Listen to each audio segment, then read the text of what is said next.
लिए धैर्य दिखाया, आज पुनः धैर्य दिखाने का समय आया है। राहुल गांधी तक मेरी आवाज पहुंचे तो कान खोलकर सुन लो। मैदान तुम चुनो, कार्यकर्ता हम देंगे। आओ तुम्हारे 10 साल और मोदी के 10 साल के बीच में क्या फर्क है, इस पे चर्चा हो जाए। इतनी गारंटी देती हूँ कि युवा मोर्चा का एक भी साधारण कार्यकर्ता जाकर राहुल गांधी के सामने बोलने लगे तो राहुल गांधी में इतना दम नहीं कि युवा मोर्चा के किसी कार्यकर्ता के सामने टिक जाएगा। 26/11 का आतंक हम सबने अपनी आंखों से देखा। हम सबको याद है, पाकिस्तान से आतंकवादी आए, मुंबई की सड़कों को लहूलुहान कर दिया और दिल्ली में बैठी सोनिया मैडम की सरकार चुपचाप तमाशा देखती रही। उस शाम जब मुंबई लहूलुहान हो रही थी, तब मीडिया के माध्यम से पता चला कि कांग्रेस के युवराज किसी जश्न में शामिल थे। जब वो सत्ता में थे तो उनका घमंड ऐसा कि उन्होंने भगवान राम का कोई अस्तित्व नहीं, ऐसा एफिडेविट देश की एक कोर्ट में दे दिया। उनका घमंड देखिए कि जब वो सत्ता में थे तब उन्होंने दस्तावेज दे दिया कि राम सेतु नाम की कोई चीज नहीं। अहंकार आज भी बरकरार है। जब रामलला का भव्य मंदिर निर्मित हो रहा था, जब प्राण प्रतिष्ठा समारोह के लिए उनको भी आमंत्रित किया गया, अहंकार देखिए, उन्होंने आमंत्रण को ठुकरा दिया। देवेंद्र भाई, रस्सी जल गई, बल नहीं गया। इसलिए आज आप सबसे कहती हूं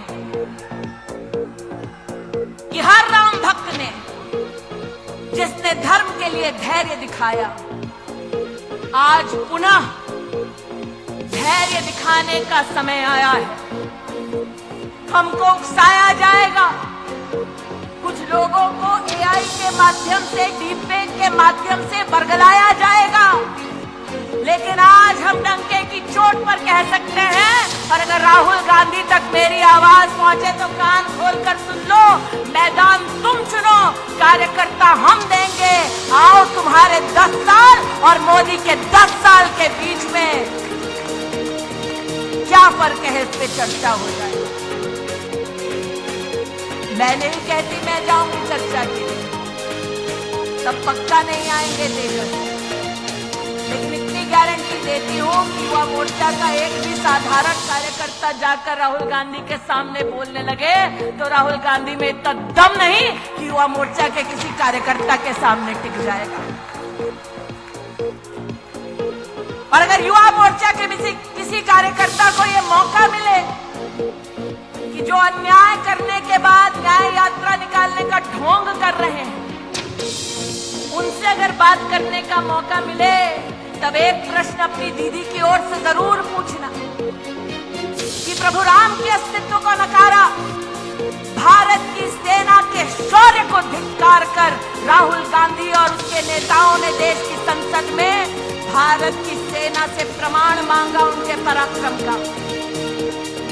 मैं उस महाराष्ट्र में काम कर चुकी हूं जहां पर 26/11 का आतंक हम सबने अपनी आंखों से देखा।